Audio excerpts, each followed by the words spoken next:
what is your ADHD journey? How does that look for you? This is a long one, and we're going to do that thing where we time jump. Right. Oh yeah. No, that's what that's what editing is for. So my ADHD journey, which clearly was actually lifelong, didn't actually start until March of 2020. Wow. And I'm going to go back to 2006. I was pregnant with my first child. I grew up in a very interesting and complex situation, and I've had a multitude of experiences because of it. But initially, my parents got divorced when I was 2. My mom was a high school dropout, dyslexic, and she was a cocktail waitress, and was very dependent upon men. And so that situation, in combination with some other family dynamics, led to a lot of early childhood abuse. Right. And so I had a trauma therapist one time have me do an ACE score, which is an adverse childhood experience assessment. And that was a study done through the CDC to see how adverse childhood experiences impact your health as an adult. And I had 8 out of the 10 things before I turned 5, and I had 9 out of the 10 things before I turned 7. Holy shit. Yeah. And so it's easy to frame that, right? And say, oh, her family was awful. But that wasn't exactly the case. My mom eventually left her second husband, and I was still fairly young when she married her next husband. My mother knew that we needed to get out of Mississippi, that if I was ever going to have a chance. Right. And there are things looking back that my mom, being dyslexic and a high school dropout, really tried to do to encourage me to be a learner. She would take a yellow notebook paper, this is 1983, and write out the word cat and draw like a little simple cat, and then do like the dashes. Yeah. And I loved it. I mean, that was my first introduction to, I want to read, because I was reading at that point, but I wanted to write and I wanted to teach, and I loved it. Yeah. And from her perspective as a parent, she didn't want me to feel stupid like she felt. That's amazing support, actually. You're lucky in that regard. I had the same thing. I mean, my mom is a speech pathologist, and so she's in that realm of, and she knew immediately when I was dyslexic as shit, when I would just try to read and could not do it. Yeah. To save my life. Even though you were clearly intelligent. Right. And that's it. She always told me, I mean, she took me to the psychiatrist literally at age 5 and was like, we have something here. And then she studied it rigorously, and now that's kind of what she does. Yeah. So and that ended up paying forward too with one of our other children. I think you probably heard that story before. Oh yeah, that's awesome. So we moved to Arkansas. I was always a wiry child. I stayed in trouble. Yep. I was always talking back. I was always disrespectful. I was always loud. I was always running, talking too fast, beating up other boys. Like, fantastic. One time my stepdad told me, if you don't quit beating up the boys in the neighborhood, you're going to have to wear a dress for a week. Okay. Oh my God, that's so funny. And still beat them up. I mean, so. That's perfect. But I definitely did not present at all like the stereotypical girl. Right. Even in my ADHD, even by today's standards, I certainly wouldn't have been looked at in the 80s for it, 80s and 90s. But I really started having some pretty substantial disruptive emotional behavior struggles around 11, 12. And by the time I was 14, I was almost chasing danger in a way. It's a good way to put that. Mm-hmm. You're trying to feed your dopamine. Mm-hmm. Yeah. And at that point, I was strong enough with the rhetoric that I could make someone hit me first. And then after that, it's gone. So you have the, like, I can coerce you into ADHD. Okay. That's fascinating, because I've only met a few people that, like, have to turn that off. Like, that is such a hard thing to turn off when you know how to manipulate and you know how to do these things and you don't do it. The button pushing. Right. Exactly. The button pushing. And sometimes you can push the buttons for a good outcome, but you feel bad about yourself because you're using it in a way that, you know, it's this whole circle thing here. Yes. So and a lot of times I would feel justified, right? Right. Like something was done, it was disrespectful, it upset me, blah, blah, blah. It was just a matter of, I got to get them to hit me first so I can whoop that tail. Yep. And not get suspended. Exactly. In school wasn't suspension. Right. I mean, you played it well. You were chasing after it. And I did go through some times in my life where I was bullied, and I'm sad to say, on the other side of 40, you know, I'm sad to say, you know, I took all that abuse and the bullying and flipped it. Right. I will be protected. I will always be protected, even if I have to fight first and look this way. Yeah. But as I got older, and while we're hitting about 15, the emotional dysregulation was severe. Right.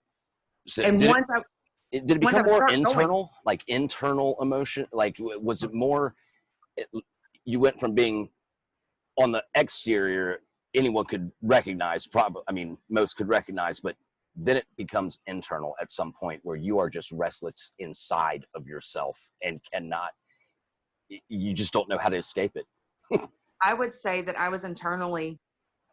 had internal emotional turmoil almost all my life. Life. I don't remember a time without it. Really? And multiple and conflicting. And the way that I would describe my brain, I would have roughly 3 to 5 songs in rotation at all times. And you know the galaxy model that has the different layers? I do, actually. That's how I visualize my brain. And it would be like planets. Okay, here's this song kind of coming around. Here's this thought.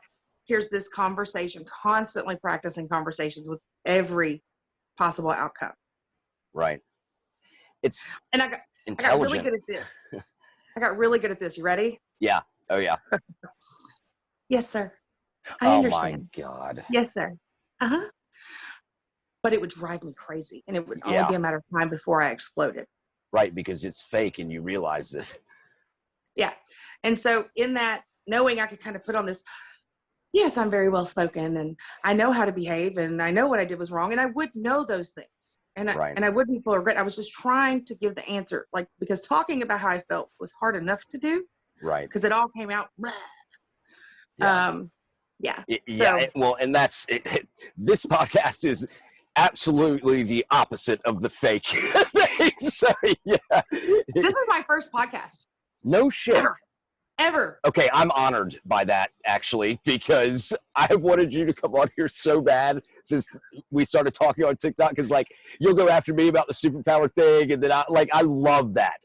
That is so great, because we're all different. We all view it differently. It's all how we choose to handle it. The problem is that everyone else is telling us this is how you should handle it. No, fuck that.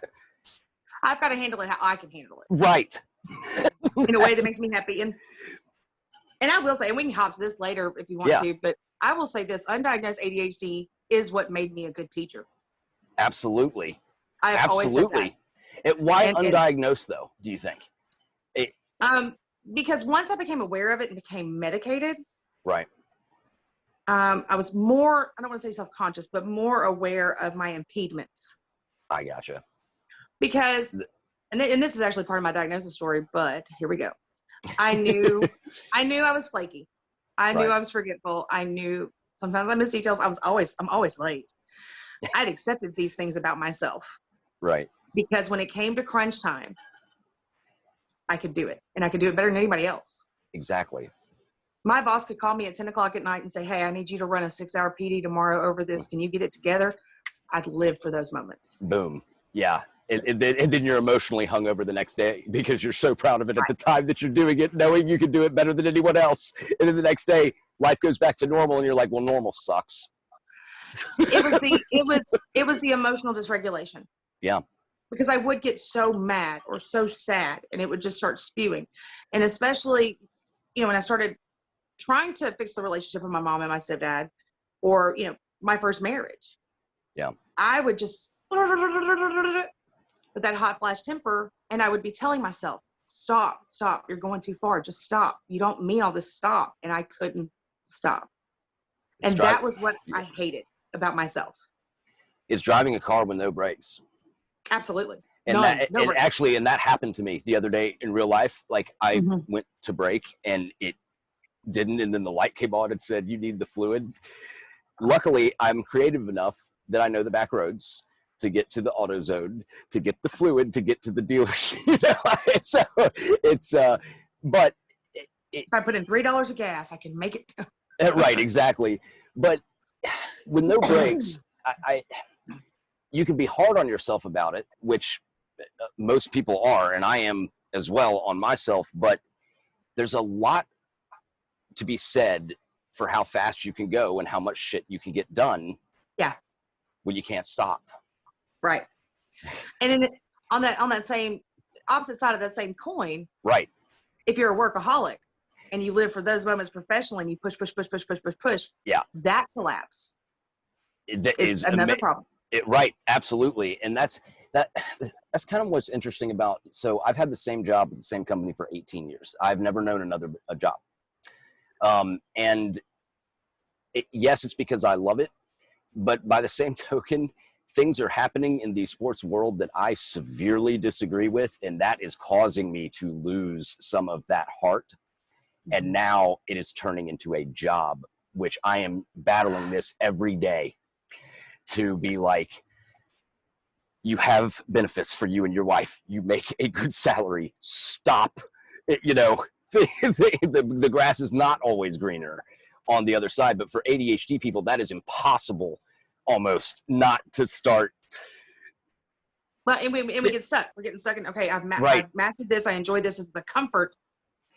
But this other thing is interesting. Or yes, I'm bored. Right. Exactly. Exactly. So, but back to your journey. So when you, a long one. I think it was 15. We left off. We're in 1994. So, I was, in a long-term relationship with this boy, and oh, please love me, and just making bad decisions. Right. That as a parent of teens now, I'm just like, but, I didn't do drugs. I didn't steal. I tried to sneak out once and I got caught because I'm loud and clumsy and awkward. But I was doing things that were dangerous, but it was really this mouth and this need to fight every fight. And that kind of goes into the social justice warrior aspect of people with neurodivergent brains. It wasn't just about me fighting. It was, if I saw something else being done, well, I was going to fight that fight too. Yeah, absolutely. And my mom, even though, we've been no contact for about 6 years, and there's a lot of complexities to that, but I will give her this. In 94, when she kept calling the cops on me as I was getting into it with my stepdad, regardless of who was right or wrong, who told the truth or who didn't, my mother was scared that I was going to die. And she said that she felt like I was driving a car 100 miles an hour towards a brick wall, that once I got started, I couldn't stop. And she was scared every time I left that she was going to get a phone call that I was going to be in a ditch because of my mouth. Yeah. And so by the time the police get there, of course, I'm very, very distraught and upset. And I was taken to the Arkansas State Hospital for a 28-day hold before I went in front of the juvenile judge. A 28-day hold? Mm-hmm. In the state psychiatric unit. Yep. Wow.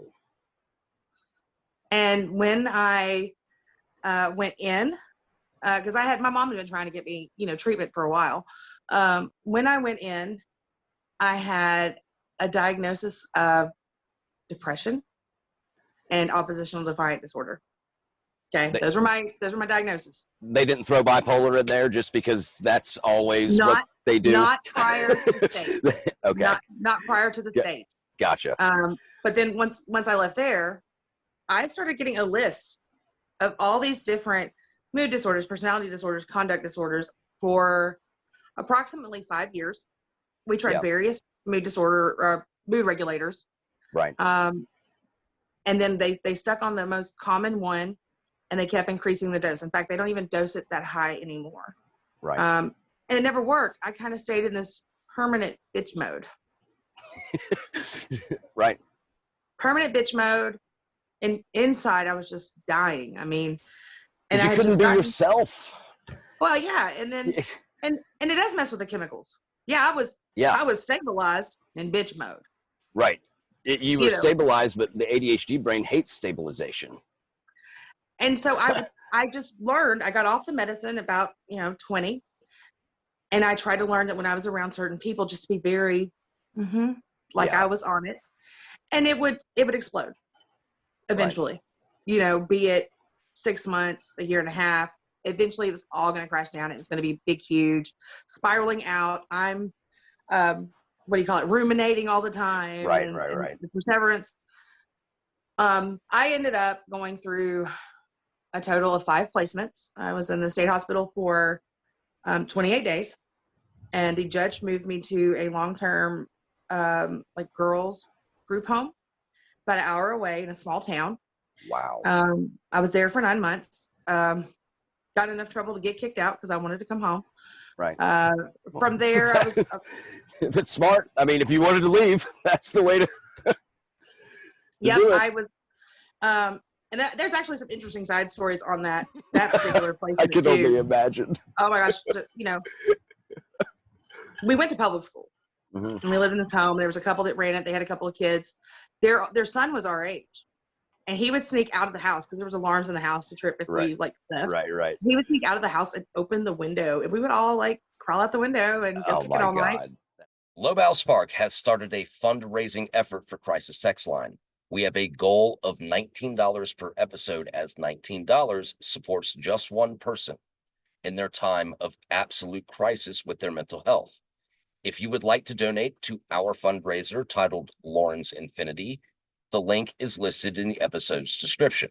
Lauren was my wife's best friend and loved by all who came into contact with her.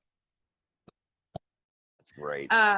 That's fantastic. And when I first started school there, this was a small town. I was in advanced placement classes, but other than that, I was like almost popular for the first 3 weeks. I had never experienced popularity. Infamy, absolutely. Yeah. But never popularity. But genuine popularity where people were liking you. Yes. Because they like you. This is great. And then I guess it was probably 3 or 4 weeks in, they saw me get on the group home bus. And I came back to school Monday, and it was complete rejection, rumors, and such bullshit. It's such bullshit. Until some other girls decided they wanted to be friends with me, cheerleader, like not cheerleader type. They weren't cheerleaders. Right. and basically, we all went to a football game, and they wanted this. The cheerleader is messing with my boyfriend. Our boyfriend was on the football team. We need to key her car, and we all four did. We all four did. The police showed up at the group home the next day, and I immediately said it was me. I did it by myself. You were protecting the other people that were close to you. Yeah. I think no matter how you look like you fit in, or you can fake it for a little bit, when you know you're different, you're almost willing to sacrifice just to be accepted.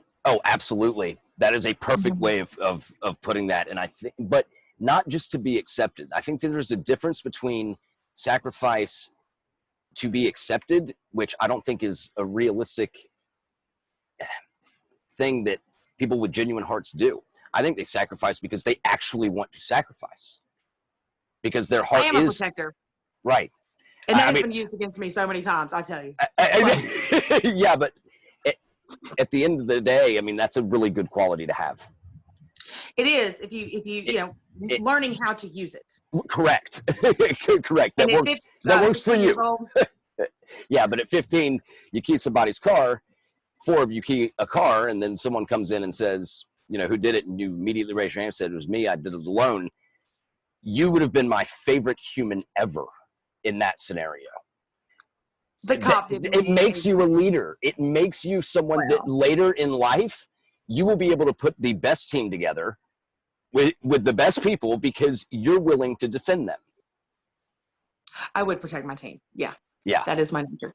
It- But that cop actually did me a great service because she said, "Are you sure that's your testimony?" Oh, absolutely. And she said, "I'm going to give you one more chance." oh, so they And knew. Yeah. I was like, "No." I mean, they were standing by me because at this point I know they know something.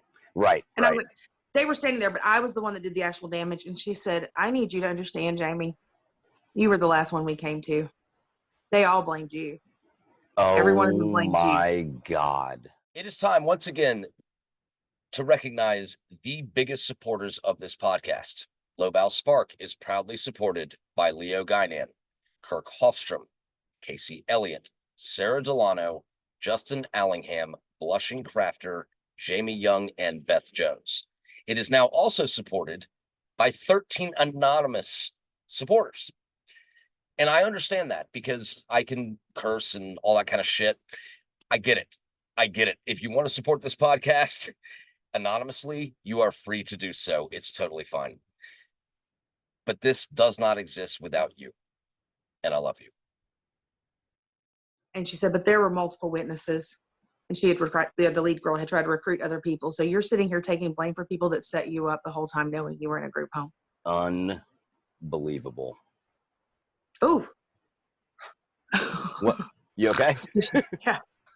That hit a little harder than I expected it to. I've been telling that story for a long time, but That's it was a hard lesson. fuck them. It was a hard lesson that I've had to live in one way or another repeatedly for a long time. Really? And yeah, and things like this, I know they seem like minor side stories, but they all really play No. into They relate. what I learned at 41 years old.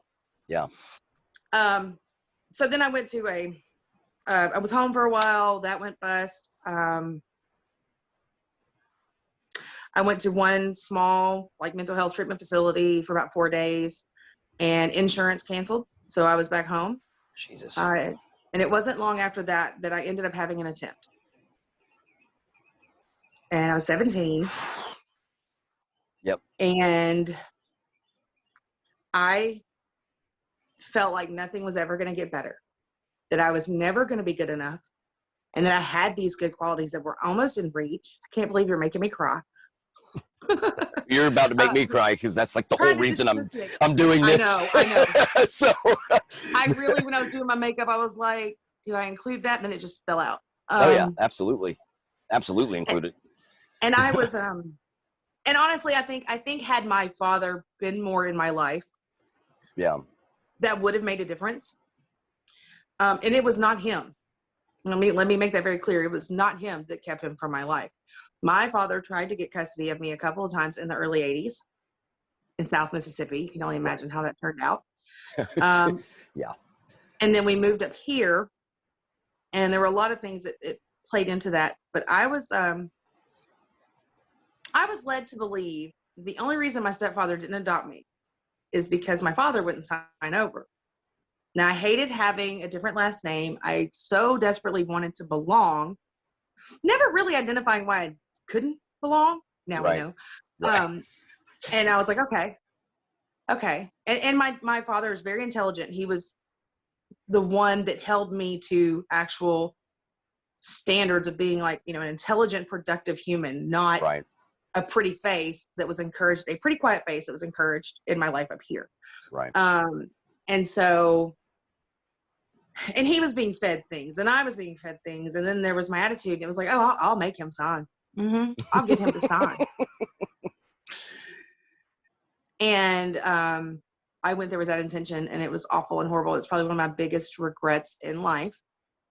And we struggled bust for some years to recover after that. But my dad literally is the coolest dude I know. That's awesome. And I really was, I did myself a disservice by cutting that out and staying away from him, thinking that I was going to find happiness and fulfillment in this other place. Right. Right. But he's awesome. He's cool. And he's a podcaster. He's been doing it for a couple of years. Nice. He always tells me to podcast, and I'm like, Dad, I can't do anything. Oh, But he's with my ADHD kid this week, and I'm like, Oh, you see why I okay. don't get shit done now? Can you imagine being with two of us? Yeah, I mean, you'd be amazing at it, and you would bring a perspective from the teacher, you know, I that think would be. I think the late diagnosed lady perspective too. I mean, Well, right, but that's a little, yeah. I mean, you would get so many people signing up to want to talk to you because of the fact that most ADHD people do not like teachers. No. And that would be the greatest podcast. But I didn't like most teachers either. Well, of course. I mean, you have And ADHD. how They're do you telling you take- something. How do you take down the man? You infiltrate. There It you is go. a long-term There you go. plan. I love it. I love it. So, But can we go back a little bit to the attempt part? What after that happens? And we don't have to if you don't want to. no, you're fine. But, You're fine. This is important stuff. After the attempt, what happened after that in your life? So let me just say on that, I do have some scarring. And depending on who you ask, some people would say it was a cry for attention. And I know now, reading about rates of self-harm and attempts, and even really ideation. Ideation is a serious problem for people with ADHD. And nobody really talks about it. And the impulse, the split-second impulse decision. And that is what I have told my husband, because I'm only at like 17 right now. I'm 43. We got a lot of time in between there. But like with postpartum depression, or, there's moments of like PMDD, there's like really, because for women, the estrogen exacerbates our symptoms, right, and reduces the efficacy of stimulant medication. Yeah. And so when it hits hard and it hits right, that ideation, I can say to myself, I know this is ideation. This isn't really what I want to do. I just feel this way in this moment. Right. And I cling to that. But what scared me for years was, when is the impulse going to hit? And I'm going to just do it. Make a split-second decision. Yeah. And I think, well, I'm really happy you didn't. Thank you. I think my kids are too. Yeah, because you're awesome, and I love your videos, and I love talking to you. So I'm selfishly saying that I'm very happy that. But the ideology has been a struggle on and off most of my life. Do you think that it's because the dopamine, whether we're really depressed or whether we're really high, because you have those days. I mean, they fluctuate every day, throughout the day. Our brain doesn't know the difference between the depression and the euphoria. It's the same hit. Mm-hmm. So when you waller in the depression and all of that, your brain doesn't know the difference. It's just, it feels good to put on sad music and sit there and cry. To have that catharsis, laying in the middle of the living room floor, just crying. Right. It's your brain. It's the same thing as if you're euphoric about getting your new job and whatnot. It doesn't know the difference. Because it's all stimulation. Right. That is the reason I present what I present, is I'm trying to help people focus on that side, because the brain doesn't know the difference. Nope. So when we're dopamine hungry, right, we will seek, the first thing that's going to give us dopamine. Exactly. Be it, oh, that person just cut me off driving. Right. So now I'm going to road rage. Yeah. Or I've got to stop at the gas station. Look at all the little Debbies. It really is like the first thing that might possibly get it for you. Yes. Be it negative or positive. And it takes so much concerted effort to learn. Right. Here's how we get healthy dopamine. Yep. Because then there's that part of you that's like, I don't want to go run. I want to eat a box of Little Debbie Swiss Miss rolls and listen to a record crying. It's because running, you don't see the result of immediately after it's over. Well, and some of us might have to stop and puke and hit an inhaler and. Well, that aside though, it's you don't see an immediate result to running. That is the number one reason that firewood chopping has saved my life. is because every day that I do it, and I do it every day, I see the wood stack get bigger. Yeah. And the strategy that goes into it, not all logs are the same. So you got to swing different. It's different every day. If I had to run on a treadmill or do something, I could never do that. I wouldn't stick with that longer than 1 hour. Mm-hmm. But we're creative enough to think of something exercise-wise that you see results of, that we see results of constantly. But you got to see the result of it. Well, that's why I absolutely love roller skating. There you go. You get me to a roller skating rink, baby, it is like the early 90s in my head. That's the MC Hammer days. Yes. Like Vanilla Ice on the jukebox. Yes. So it was awesome. And axe throwing. I love axe throwing. Exercise, I think, is literally what has kept me from having the ideation things. Truly, that has saved my life. They say that exercise is the second most effective treatment after stimulant or medication. Is that what the new studies or what? Yeah. And the problem is like everyone's so different with it.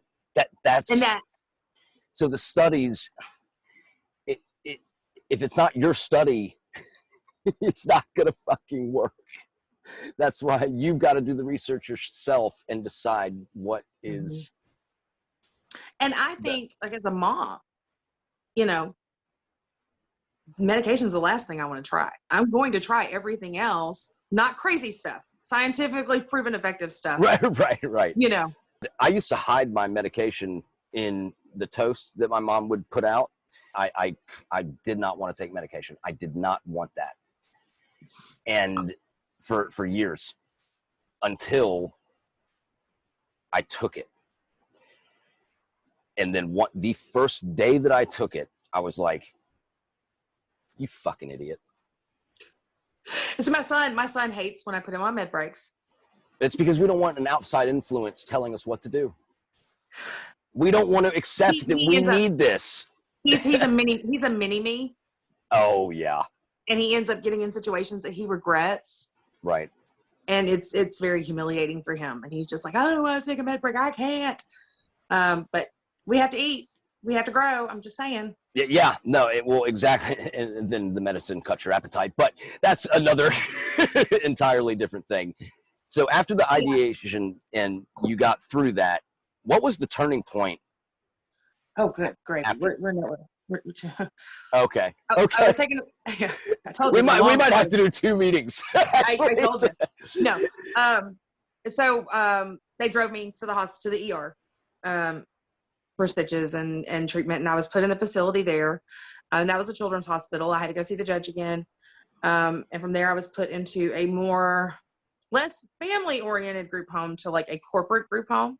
Gotcha. Called the youth home. And at that point, I was jaded. I wasn't going to play the game to do the point system. I never got off like level 2 because it was all stupid. It was stupid. Yeah, and I just, it's dumb. It's pointless. Eventually, I'm going to turn 18. Right. That's like, oh my God, the amount of times I told myself that. Yeah. Okay. But so they removed me from the program after about 6 months, and were like, yeah, she's just not like she. And it wasn't that I was always causing trouble. I just wasn't going to jump through hoops. Right. And I went home and I started my senior year, and it started off really well. And Christmas time was always a bad time of year. And then my mom's mom passed away, and there was just a lot of things going on. And the day before I turned 18, my mom, get out of my house. The night, winter, get out of my house. I don't care where you go. I don't care what happens. Get out of my house. Your mom told you that this at age 18? Technically 17. I turned 18 the next day. The fuck? Yeah. It's January 27th, 1997. So I walked down to the gas station, started calling people to find a place to stay. And I couch hopped for quite a while. My little boyfriend would come pick me up where I was staying. His mom would pack me a lunch. My school, I was very lucky in this. They poured into me in a way that I wanted to be a teacher before this, but they poured into me in a way that I wouldn't fully understand until years later. But I could get free lunch, free breakfast there. And that first Friday, the man he's no longer my principal anymore, but was my last principal professionally, saw me walking down the hallway. He's like, here, take this bag of food or I'm gonna throw it away. And I grabbed it. I walked off and looked and it was like water, beef jerky, some fruit. Yeah. And I was like, that's coincidental. Huh. Thanks, Scott. And then it happened the next Friday with another teacher. No shit. Yeah. And then the next Friday. And so at this point, I was where I had never done any kind of drugs, things like that.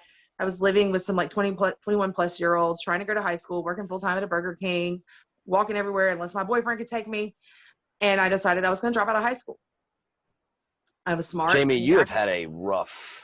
I have had a journey. You have. I have. This is no bullshit. No bullshit. Yeah. And when I meet people, you know, a lot of times they'll assume that I'm one thing because I am a middle class suburban mom. Right. I'm a high school English teacher.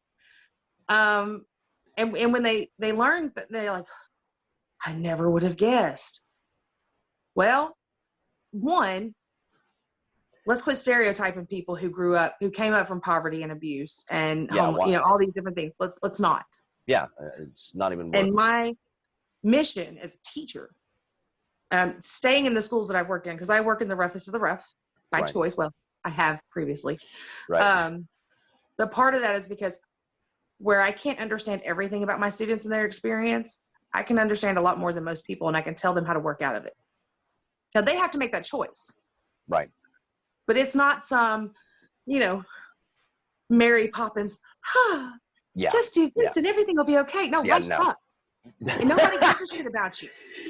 Yeah. Well, and that's what pisses me the fuck off is had your mom not kicked you out at age 18, causing your ADHD to get even worse because of it, things might have been different up until that. But 90% of the people with ADHD I talk to do not have supportive fucking families from day one. It is your upbringing sometimes. It is.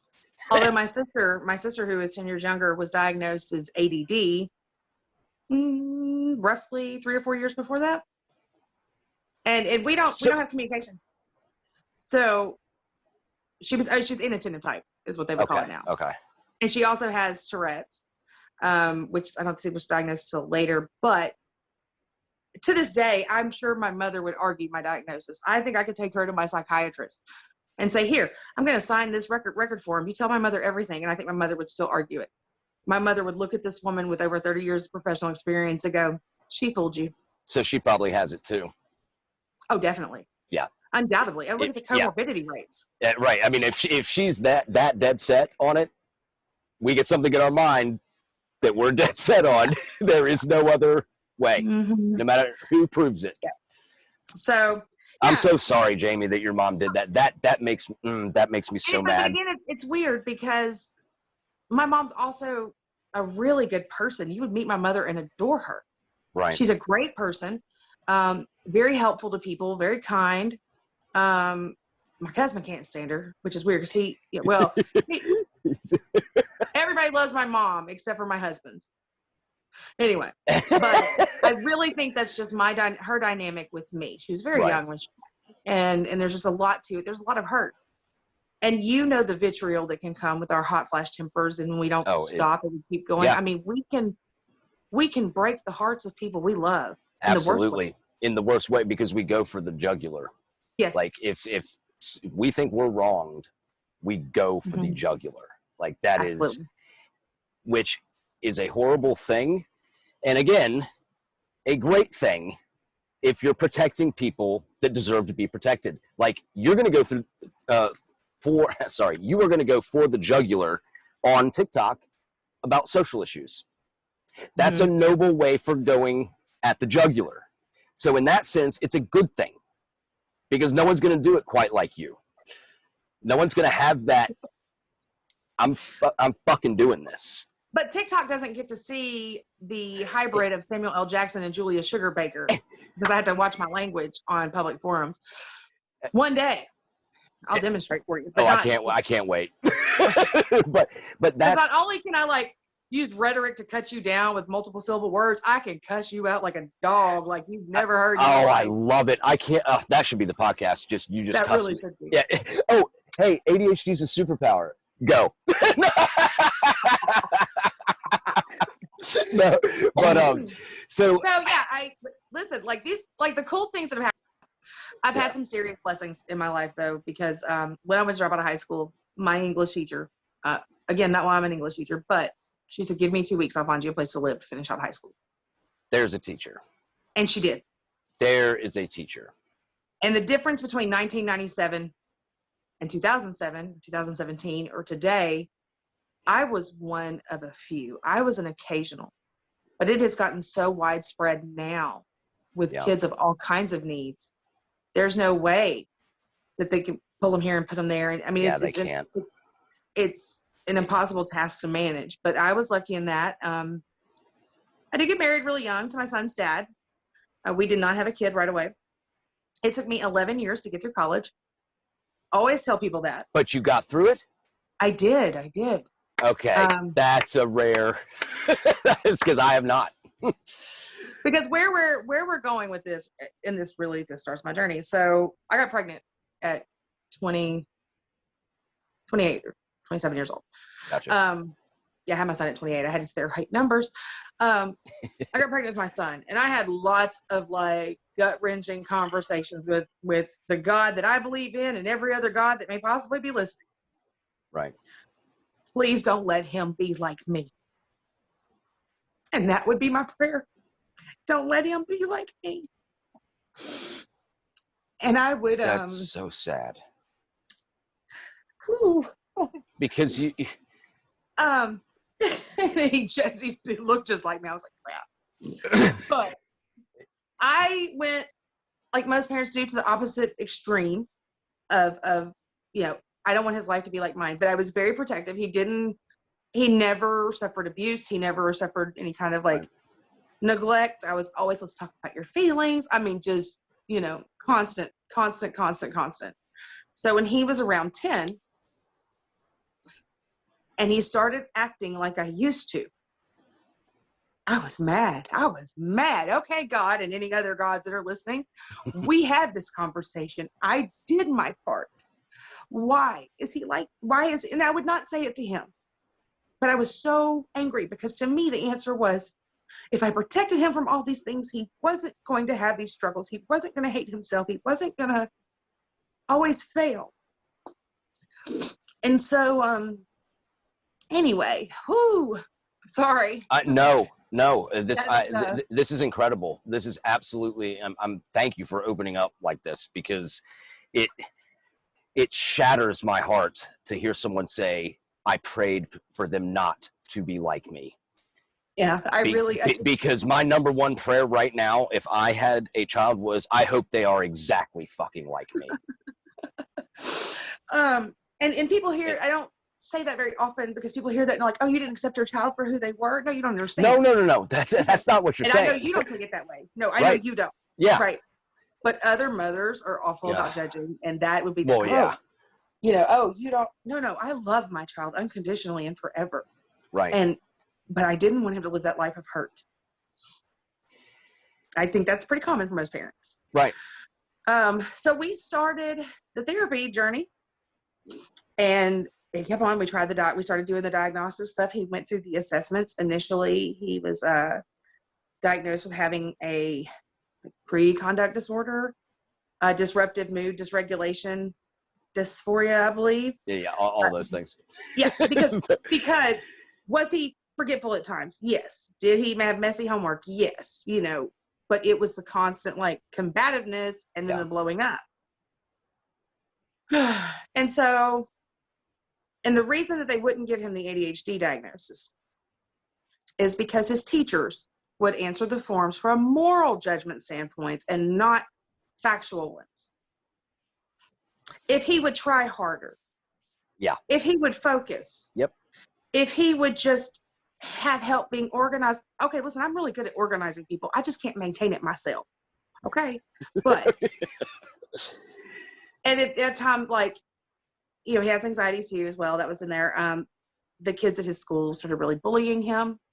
My son is, whereas Kevin is a giant, 6'4". Let's say in the Right. in the world of Tolkien, Lord of the Rings, Kevin is an orc. My first husband is a hobbit. Wow. So yeah, Michael's dad is 5'4", Kevin's 6'4". Quite a differentiation. So there we go. Two different extremes. There you are, Yes. right there. ADHD. Boom. Diagnosed. We're good. But they're oddly similar. They're similar in a lot of ways too, because we got to have that same predictability at a different level. Yeah. Yeah. Exactly. That's such a good way to say that, actually. But Michael's always going to be a little bit shorter in stature. Right. Which is fine. I'm short. I'm short as shit. I'm like 5'6". That's probably where he'll hit. Right. I'm 5'6". He might be 5'7" by the time it's all said and done. Yeah. I put 5'7" on my driver's license, but I'm 5'6". I put 5'7" on mine as well. Dude, shut the hell up. Do you really? No, but I'm really like 5'6.5". Yeah. But I put 5'7". I feel so validated now. But I would tell him, I'd be like, well, you're going to be taller than your dad. And your Right. dad pulled this. And then once he got over 5'2", I was like, you're taller than Prince. Oh my God, that's funny. So that's hilarious. But actually, totally on side note, his dad was always very confident, very charming, didn't have a problem like dating women, Right. like getting, and then there's Kevin, who was a football player. Yeah. And then in his early 20s, he was a recruited walk-on for the Razorbacks. Wouldn't ask a girl out. Didn't have his first girlfriend until he was 20 years old. If he's being recruited for the Razorbacks, all you got to do is show up. Like you don't even have to. You just walk into the bar. Like you don't have to do. I was like, I don't understand how you. Right. So it also, Michael, some people are delayed.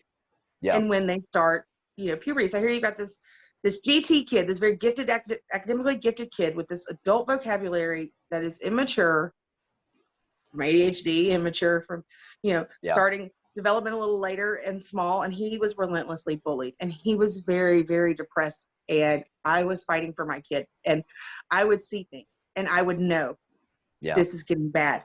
And people would ask him, no, I'm fine. No, you're not. And I will say this, when he would blow up and lose it, completely lose it, and this is the moment I'm proud of as a parent, I would defend him. And I would say, when he would come back the next day and be so sorry and so full of regret and self-hate, I would always come back and love him. It's not okay that you did this thing, but you're okay. I'm okay. And I would defend him. You and sound like my mom. The other parents would say, well, if he was sorry, he wouldn't keep doing it. And I'm like, I don't know why. I don't know why, but I'm telling you now. He gets started. He can't stop. He does truly regret it and hates himself for it. And that is sincere. Even if he turns around and does it 2 days later again. Right. He is sincere. And I'm not ever going to stop acknowledging that. Yeah.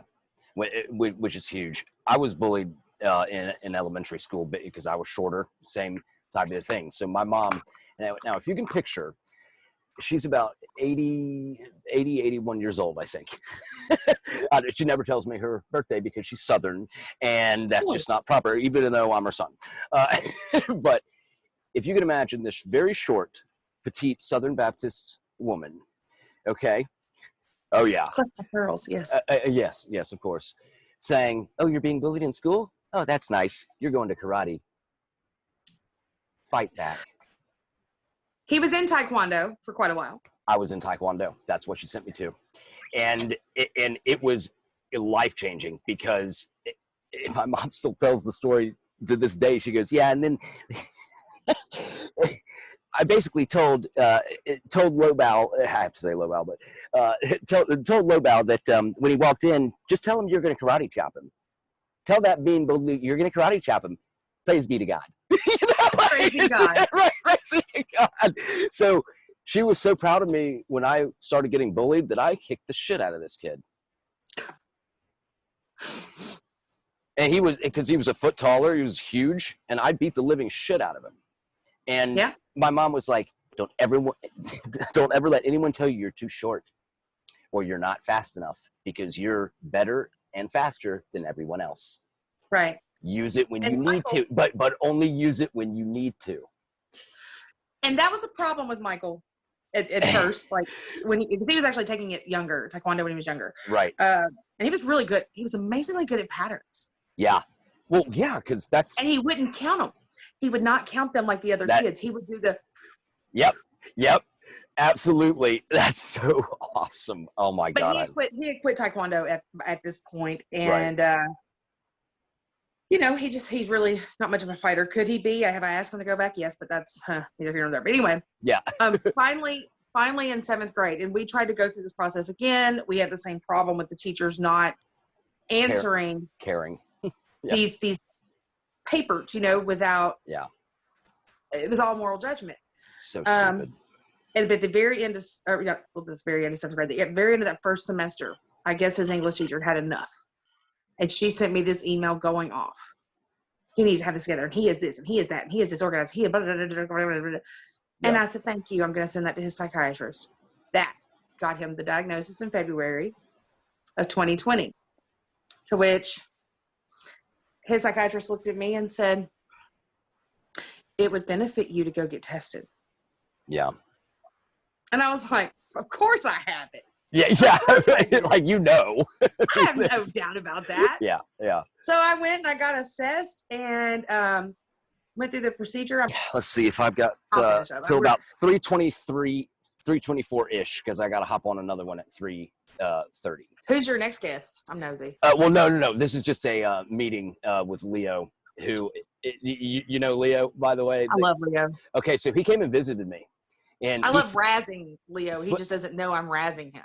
Well, he's so autistic, and that's what's helped, like, because my personality is relatively outgoing, and he just we talk like every other day, just on a Zoom call for 30 minutes, and he started a podcast of his own, like, and now he's talking to people.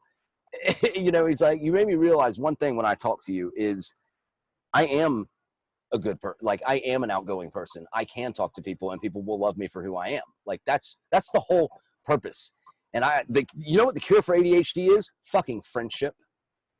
Friendship, but knowledgeable friendship. Right. Because when I started dating Kevin and he started this crazy business of, I'm in love with you. Poor Kevin. We met. I was on a dare.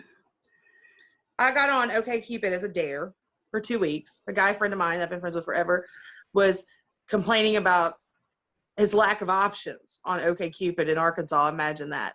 Yeah. And I was like, well, dude, it'd be hard for anybody. He was like, you could get on there. And he's a good looking guy. I mean, professional, good looking guy, funny, charming. Yeah. And he was like, and you wouldn't have, you would have, and I was like, whatever. So we made a bet. I don't want to lose a bet. Right. No, you can't. No, I found a husband. It was an awful, OkCupid was an awful experience. The most ADHD thing ever, right there. I was content as a single woman. I had my house, I had my car, I had a routine. Was too. When I was single, oh my God. Having my own place, like, it was, you could be in your own world. Yeah. Like, all of the time. And so my wife and I still to this day, you know what our number one thing is every like 10 to 14 days, I get basically what I call is the no distraction zone, which is I am allowed to sleep by myself in a separate room, and like I don't even see her for like the whole day, whatever. And that works wonders. Try that. We got all these kids, and it's a 3-bedroom the kids house. Right. We can only do it because we don't have the kids. That's right. So anyways, back to, so you got diagnosed when your son's psychiatrist said he was just like, it would greatly benefit you. Now, he had been dealing with us for almost 2 years at this point, but he was a pediatric psychiatrist. Gotcha. And so I was able to get in relatively quickly. I benefited from the fact that my grandmother, my dad's mom, was kind of a hoarder, and she had passed away in 2011.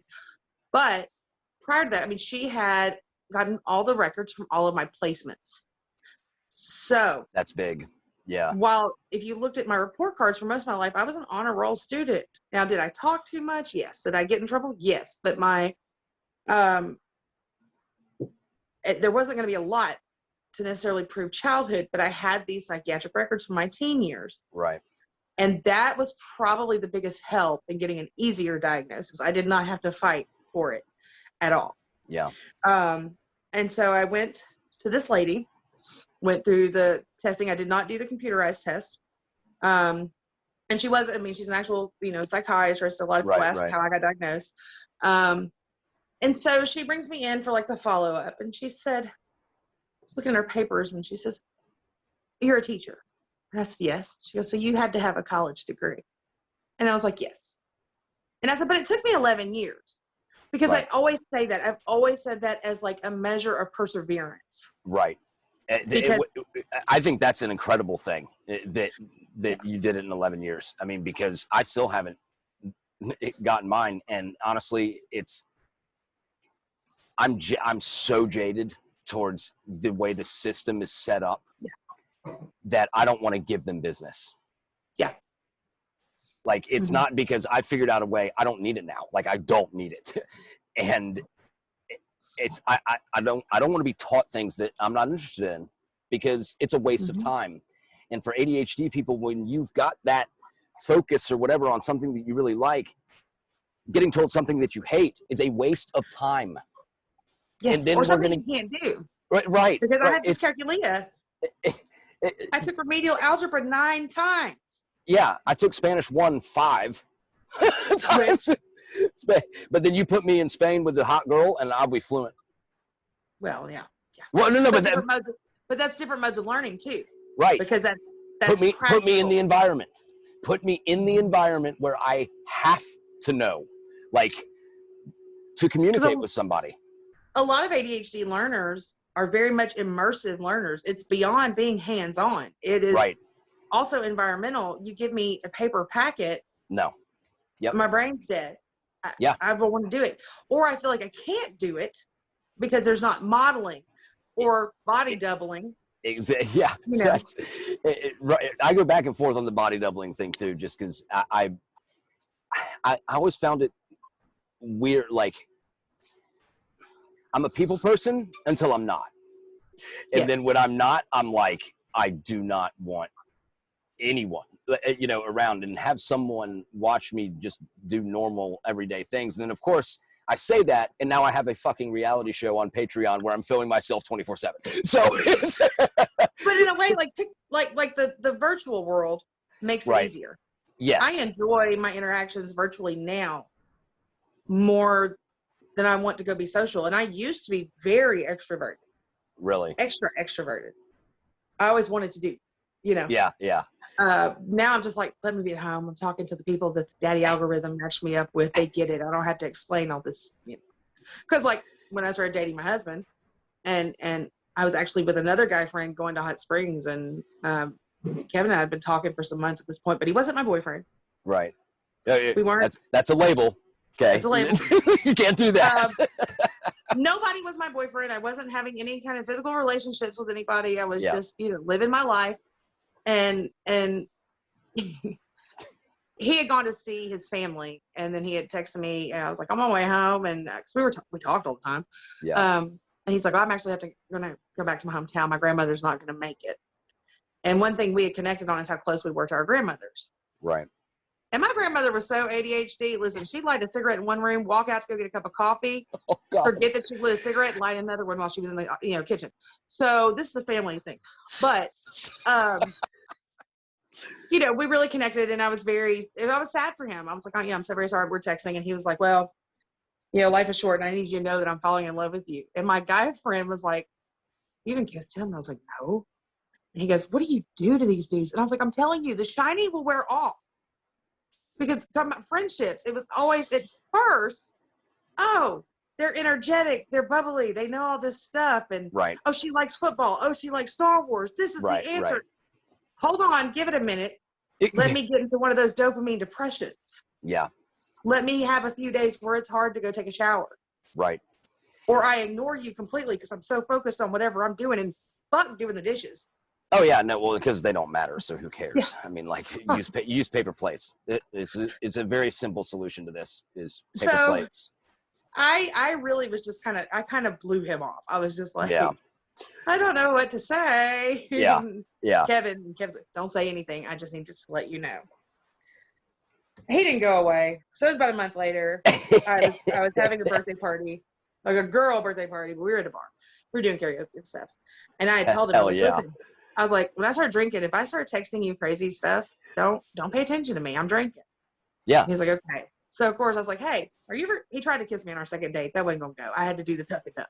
We were not going to. My fucking wife didn't kiss me the first time I went in to try it. I think that's what attracted me more to it. It was like the one that said no, you know, like I was like, wait, whoa. Yeah. What the fuck? I think that had the same impact on Kevin too, actually. Yeah. And so I started texting me, are you ever gonna try to kiss me again? He's like, you're getting drunk. And I was like, well, yes, I am, but that's not my question. And he was like, well, eventually I'll try. I'd already told him I wasn't gonna get serious with anybody for a year. He set an alarm on his phone. Oh my God. I was crying so hard not to get into it. I love it. Oh God, I was running away. And so finally I was like, that's fine. I'll find somebody here to kiss me. He said, I'll be here in 20 minutes. So there I am. I'm looking at all my girlfriends. I was like, I know. I said I wasn't going to get in a relationship. I'm just going to kiss this dude to see if there's any chemistry there. Yeah. For real. I'm not back in 5 minutes from his truck. Y'all come get me. Yep. And that was it. And then we were married by July. That was in January, and we were married in July. Why waste time? You know. But we had a rough go of it. So I went to I'm sorry, I just went on a side tangent. You're good. So I go to the psychiatrist, and she's like, you have a college degree? I'm like, yeah, it took me 11 years. And she goes, okay. And she says, well, and then she goes, well, do you have any other education? I said, well, actually, yeah, I have a master's degree too. And I said, that was weird. That. Yeah. I did not know. Congratulations. My God. I said, but that was weird because actually I did that in less time than was required. And I made it 3.85. And she goes, why do you think that is? I said, well, first of all, it was all stuff that I'm interested in. It was all teacher stuff. Exactly. And she kind of smiles and she says, well, in 30 years, you had the highest presenting combined type ADHD I've ever seen in my life. In all of my professional experience, you present the most severely.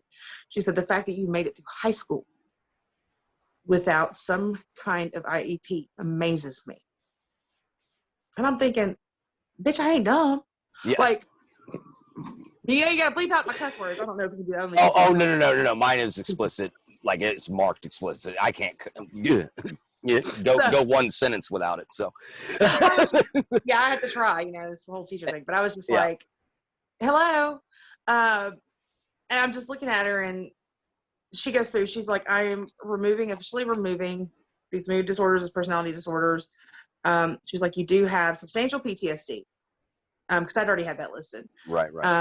And she said, you do have general anxiety.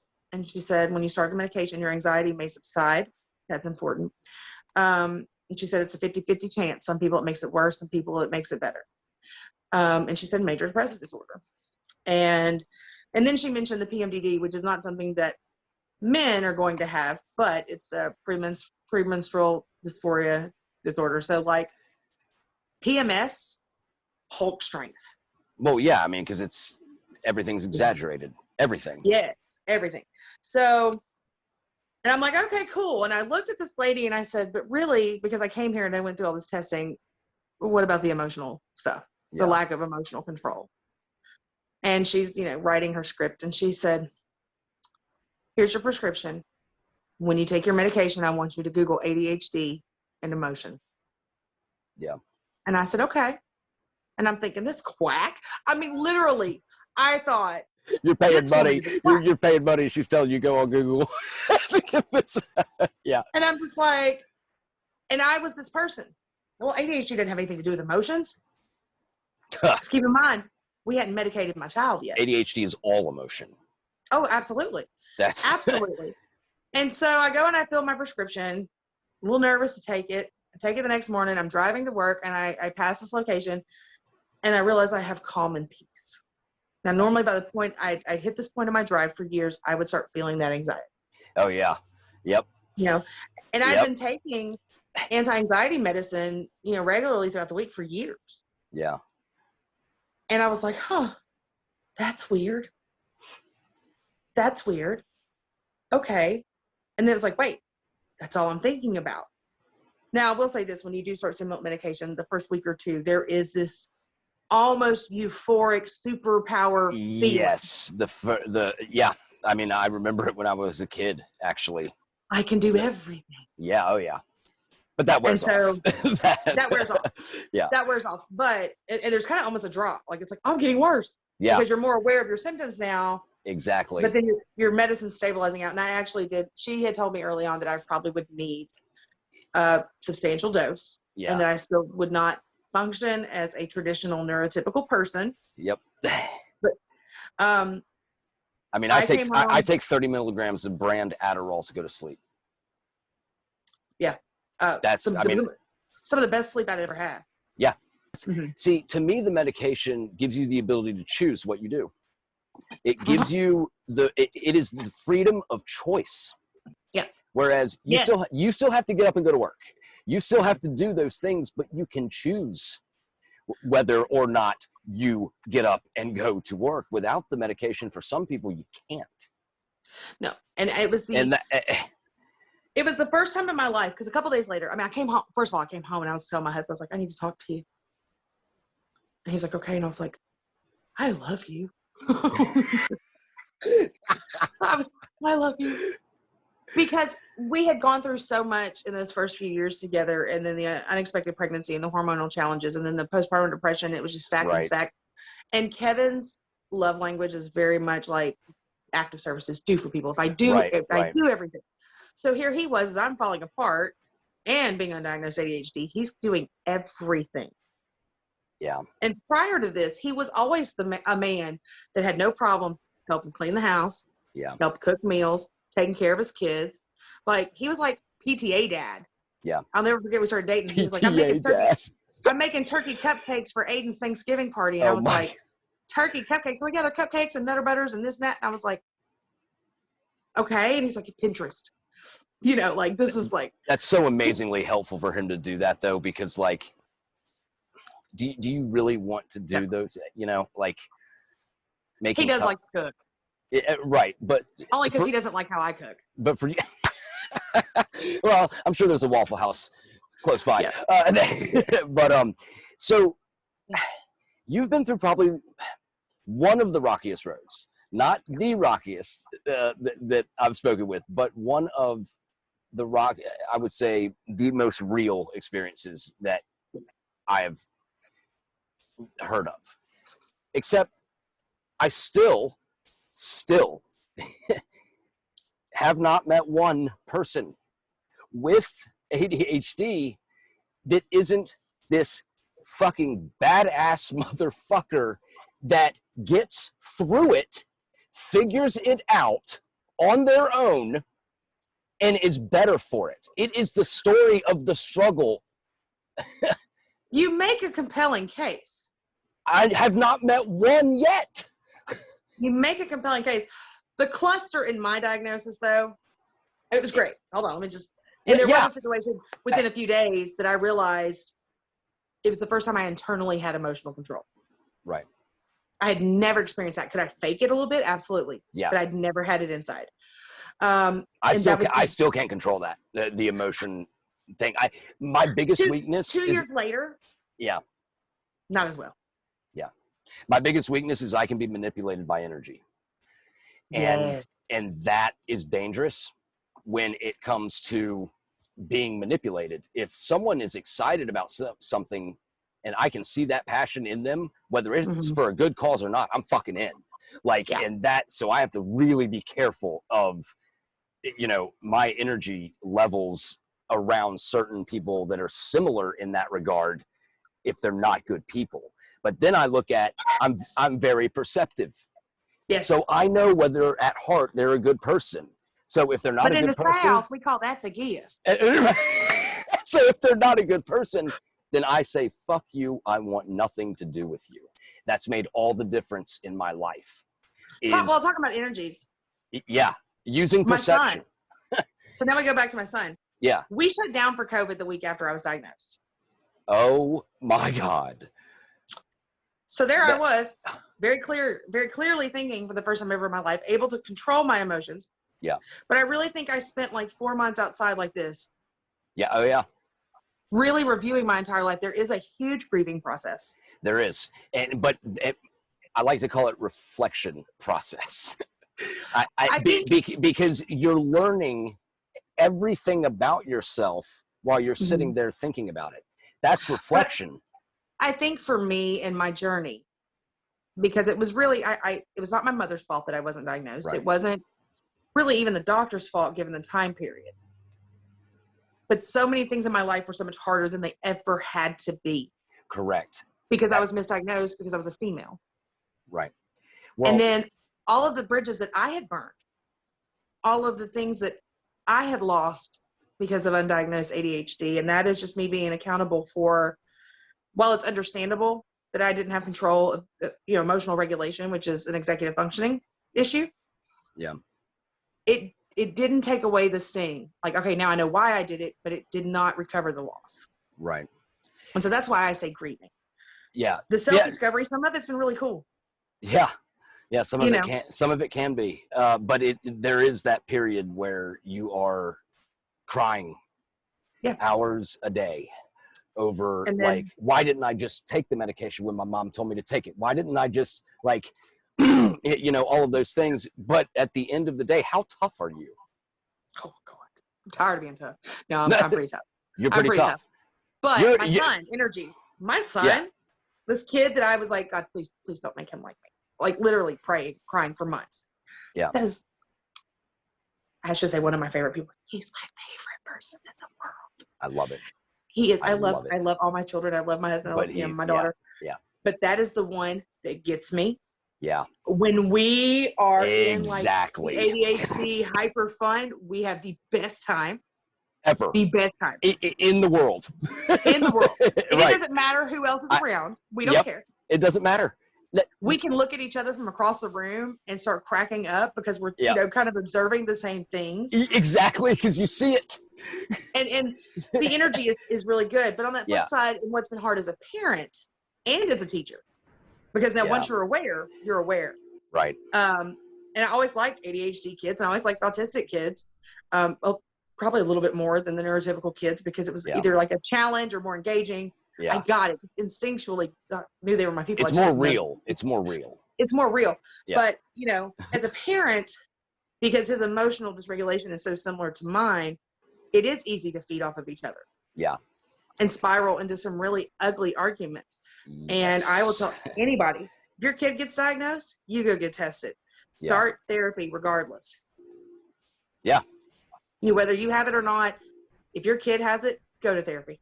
Learn how to be a parent, because there are challenges that come, and no matter how hard that challenge is for you, and no matter how much you think you're heartbroken, the person that's ADHD, medicated or not, will hit brick walls, will sometimes do things impulsively or hyperactively that they don't know why they did it.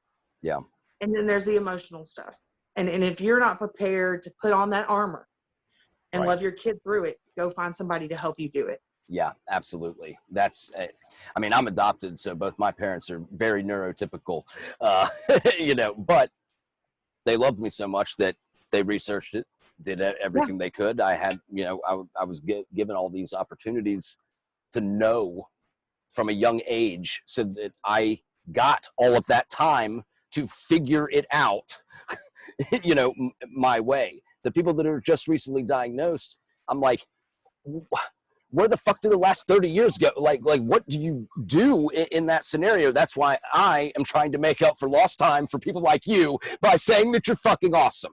Okay. And here's the other part of this is you said it earlier. Life sucks. Yeah. It sucks for everyone. I mean, life is a struggle, but you're seasoned now. You've gotten through more than a lot of other people have. And yes, if it was easier, you wouldn't be where you are now. You're absolutely right. I will give you that. I will give you that. And being undiagnosed ADHD, I automatically thought so differently, so Right. outside of the box. Yeah. And where I would try to conform as much as possible when it came to how I delivered instruction. Yeah. And I was hyperlexic. I've always loved storytelling, reading, writing, always been my jam. But I had those teachers do the grammar worksheets, read this stuff that's hard to comprehend without any help. I hated those people. No, let's get interactive. Let's chunk it. Let's break it down. Let's discuss. And let's tie some music to it. Oh, that reminds you of this movie? Let's watch that clip. Like you were doing on the dry erase board for your students when you were circling like all of these different things visually and then saying, what are you going to write about? What are you going to write about? It can be anything in the world. What do you want to write about? I'm like, oh my God. Like if anyone could have done that. and having choice. Right. And so they'll say, you know, oh, that's best practices now because there's a movement towards that. Education is going that way. It is shifting. But you know, 15 years ago, my first year was called to the carpet by the district because I purchased a set of Julius Caesar graphic novels because it had the Shakespearean text. Yeah.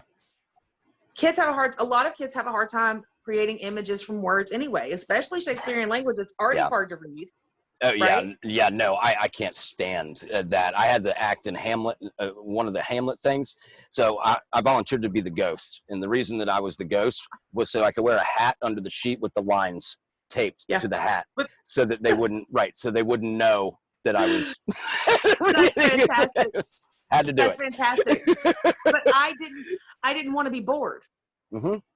So unless it's engaging, I mean, you're going to hold me for maybe 15 minutes. So why would I expect a bunch of 15-year-olds to be bored? Right. Exactly. Now, are there times it has to be boring? Yes. Some things are out of our control. They are. And that's unfortunate because if you put more people like us in control, the world's a lot better place. Yeah. Oh, I agree. I agree. I know you can't get to the point where you say this is a superpower. And no. I'm not saying it is. I'm not saying it is. I believe that people with it, though, possess the ability to get through life's hardest moments. If I could channel that hyperfocus, I would put on a cape every day. Let me tell you. Yeah. You can't control it. Just wait till you start this new job. I'm so just fucking wait. I'm so excited. This is going to be your cape. I guarantee it. When you start this job and you're given the freedom and the tools and all that to do things your way, oh my God, I'm going to laugh so hard when you get on TikTok and you're like, I'm a superhero now. No, you are to me because I look up to you because you're a teacher that I never really had at all. And I desperately, I had one really good teacher that actually was in my wedding as an older guy. He had a stroke recently, but as fate would have it, my mom is a speech pathologist. So we're helping him, but he was also a football coach. And but he didn't care about, he made a deal with me at the beginning of the class. He taught history. He's like, do you care about this at all? I go, absolutely not. I could not care less. He goes, all right, I will give you a C- because you're too brilliant for me to be the one that holds you back, and you don't have to do a damn thing. If you want anything better than a C-, you gotta do it. I go, well, shit, I've taken a D. You don't have to give me the C-, just give me the passing. Get me through this bullshit so that I can prove how smart I am in another way. Mm-hmm. But when you don't have another way to prove it, because you're stuck in classes that you don't care about, that's when the whole rejection stuff starts to, you start really believing that you're dumb when you're not at all. No. So, I mean, and do we have deficits in different areas? Yes. Yeah. A lot of us, even though ADHD, neurodiversities aren't directly aligned with intelligence. Right. No, they're not at all. But even with my dyslexic, our dyslexic kid at home, he always was smart and he knew he was smart. Yeah. He just couldn't get it out. Right. And he couldn't, he had to read things 3 or 4 times to comprehend it. Yeah. And so while he knew he was smart, he also was stuck. Yeah. And that tears at your self-esteem. And I think so many of us are like that in the larger neurodivergent community. Right. Oh, absolutely. And that's why we finally get that ability to be like, I'm better than you. For ADHD people, the reason I say it like that is because they'll only do 50% of the I'm better than you, which brings them up to a confidence level that isn't. So there's a reason for the aggressive, like, tell everyone else to fuck off. They're not going to do that. Like, you can do, I can do better. Right. All that kind of shit. So if I show someone something that is me just arrogantly bragging or whatever, they're not going to do that. They're just going to come up. They're going to get motivated to come up just a little bit to have some normal confidence in themselves. And our kids should have confidence. Yes. And if we're talking on a national level, 9% of people in the United States are ADHD. Yeah. 20% of people are suspected to be dyslexic. Really? 20%? 20, 1 out of 5. Holy hell. That's 1 out of 5. Yeah. And then based on the most recent numbers, it's roughly 5% are autistic. Unbelievable. And that spectrum is so wide. It is. And I'll say this. As a teacher, there's about 40% of the autism population that's not visible on social media like TikTok. Right. That doesn't have a voice advocating for them. Yeah. But in my capacity, in my class, I had an opportunity the year before last. An ADHD kid was missed. And this kid started off great. Started off school year, great manners, great behavior, great work. Yep. And then by the end of the semester, sleeping in class. Yeah. Irritated, disrespectful, not doing anything, failing. And I just was like, what is the problem? What is this? Which one is you? Yeah. And he was like, well, I'm like you. Oh my God. And I said, what does that mean exactly? I have not shared my school record, sir. And he was just like, no, I'm ADHD, like really bad. And it turns out, and it wasn't our school's fault, but his old school did not forward the information to identify him as ADHD and give him accommodation. Unbelievable. And so at this point, we have to work quickly to get this kid caught up because now his confidence is taking this hit because he's failing 10th grade. Yeah, I failed it too. and sitting in this meeting with other teachers, I ticked off a lot of people, and I was okay with that because it would be, well, he just needs to focus in class. And then it was, the young man was in the meeting and he was like, well, where do I find my makeup work? Oh, well, it's really easy. Just get into your grade book and see what you're missing. And I would just speak up. I was like, I'm sorry. Because if you just look at all those missing grades, you're not determining, you're not prioritizing, what's going to help me the most.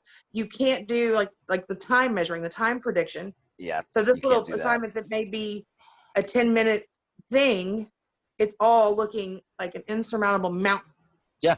So you just don't even start. I can't. It's impossible. Yeah. It's like you're Sisyphus and you're trying to go up that hill with a boulder tied to you every day. Yeah. Yeah. And I don't know, It's exactly that's exactly what it is.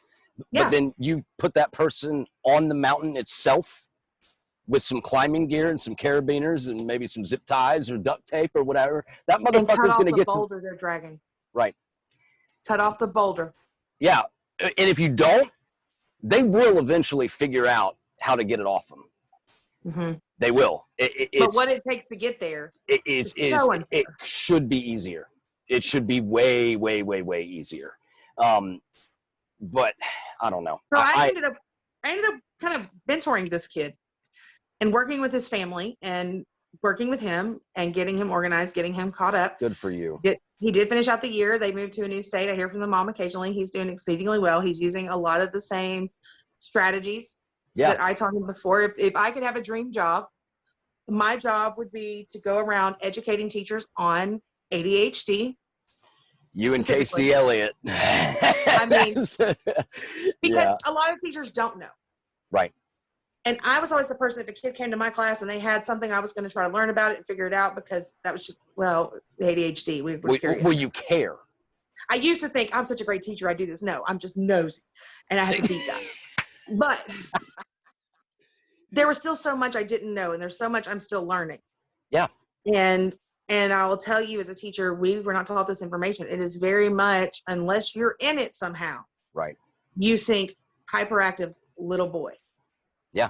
The girls in my school, a lot of the ones that'll have these emotional outbursts and stuff, I can see it so clearly now. Yeah. They need to be assessed for ADHD. You recognize your own. I mean, like that's which is what the internet has done well. Actually, I think in terms of the ADHD stuff is because now we have a voice. Mm-hmm. And I'm going to use that voice. Yeah. Oh, I know you are. That's fantastic. So before the school year starts, I'll be launching. I have 2 websites now. Excellent. One is the Southern Neurodivergent based. Love it. Will you send me those links, email to your website so I can put them in all that? Okay. Well, I mean, assuming that they're done before you're done, because we're working with ADHD people, and it's senior developer in there. If he was a mechanic, my car would never get fixed. It's kind of the same thing. But I have also, so the louderthanmost.com, which I've had for years, has just been unpublished for a while. That's going to be my teacher site, where I produce videos to educate other educators on the level, not this paid consultant, condescending, practical stuff. Yeah. Because there are practical conversations that need to be had, but also offering strategies to parents who are trying to help their students, and strategies for students. This will be high school level. Right. So that'll function as that. And that's what I'm going to do. That's my heart's calling. I'm never going to call it a superpower. Oh, I know that. I never call it a superpower, Jamie. What are you talking about? Like, what? As I'm hiding my cape under my chair. I know. No. But what are you most proud of? This is the conclusion. And I don't mean, and you can't say I'm most proud of my kids. What about yourself? Dang it. What about yourself are you most proud of? What trait do you possess that you are most proud of? Well, I'm most proud of my ability to take information, kind of complex information, and reprocessing it and putting it out in a way that everyday people can have a casual conversation about. Because being able to do that and having a platform like TikTok has allowed people like me and parents like me and people probably like you too to feel less alone. Yes, I agree with that. And I guess I'm using it because I hate social media. I disagree with all of it. But I'm using it because I know that my personality is engaging enough to maybe make someone else not feel so alone and to build them up. It's just a little bit, because God only knows what they are going through. And like, I didn't have to experience a lot of the stuff that y'all did because I had the support and the confidence drilled in me. So I am using that privilege to fucking hit back. Absolutely. Because it's the little things of, and even for me, when things like ideation hit, being able to know, okay, I can go to Lobel Sparks' page and he's going to say some crap that's all just rosy and it's going to make me mad enough.